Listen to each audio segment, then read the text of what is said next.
আসসালামু আলাইকুম। সবাই কেমন আছেন? আলহামদুলিল্লাহ আমরা তো অনেক ভালো আছি। আলহামদুলিল্লাহ আজকে 26 রোজা শেষ হলো, আর বাকি আছে 3টা অথবা 4টা রোজা। দেখতে দেখতে রোজার মাসগুলো চলে গেল।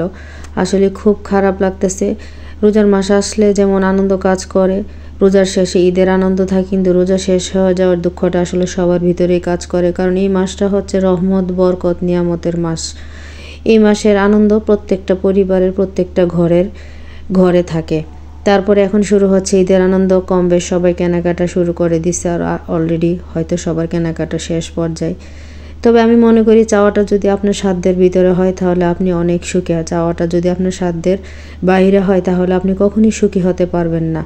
আপনার চাহিদা যত কম হবে আপনি তত সুখী হতে পারবেন। চাহিদা যদি বেশি হয় তাহলে কখনই সুখী হতে পারবেন না। আলহামদুলিল্লাহ, পূর্ণতা অপূর্ণতা, সুখ দুঃখ সব কিছু মিলেই আলহামদুলিল্লাহ আল্লাহ পাক যেভাবে রাখছেন অনেক ভালো রাখছেন। তো আজকে আপনাদের সাথে একটা আমি নতুন রেসিপি ট্রাই করতেছি, কখনো রান্না করি নাই। এটা হচ্ছে অ্যারাবিয়ান খেপসা যাকে বলা হয়।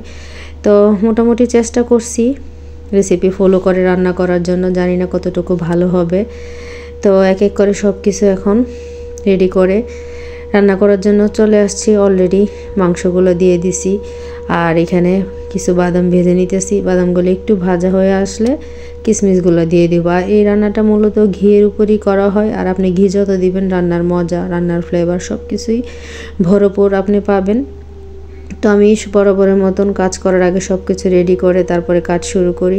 আর এই যে এখানে দেখেন, এই মাংসের স্টকের মধ্যেই আপনার মূলত এই চাউলটা রান্না করা হয়। তো চাউলটা আমি প্রায় আধা ঘন্টা আগেই পানিতে ভিজিয়ে রাখছি। তো এখন আমি মাংসগুলো উঠিয়ে নিব। তো আমি এখানে মুরগির পিসগুলো এখন এই যে বাটিতে উঠিয়ে নিছি। আর এগুলো এখন একদম মৃদু আছে আমি ঘিয়ের মধ্যে ভাজবো। তো এই যে ঘিয়ে আমি এক এক করে যতটুকু টুকরা দেওয়া যায়, তো আমি খুবই মৃদু আছে মাংসগুলো ভেজে নিব। তো ভয়ও কাজ করতেছে, কারণ এই রান্নাটা এই প্রথম ট্রাই করতেছি, জানি না কতটুকু ভালো হয়। তো খাওয়ার পর পরিবারের সবাই রিভিউ দিলে বোঝা যাবে। আর এই যে ফাইনালি আমার রান্নাটা হয়ে গেছে, আর এই যে প্লেট সাজিয়ে নিলাম। এখন পরিবারের সবাইকে পরিবেশন করব, তো তারা খেয়ে রিভিউ দিবে।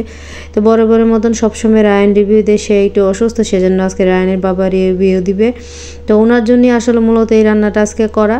তো সবসময় তো ছেলে মেয়ের আবদার পূরণ করি, তো আজকে ছেলে মেয়ের বাবার আবদার পূরণ করলাম। উনি তো খেয়ে খুবই খুশি, উনি 100-তে আমাকে 95 দিছে। আলহামদুলিল্লাহ আমি অনেক খুশি।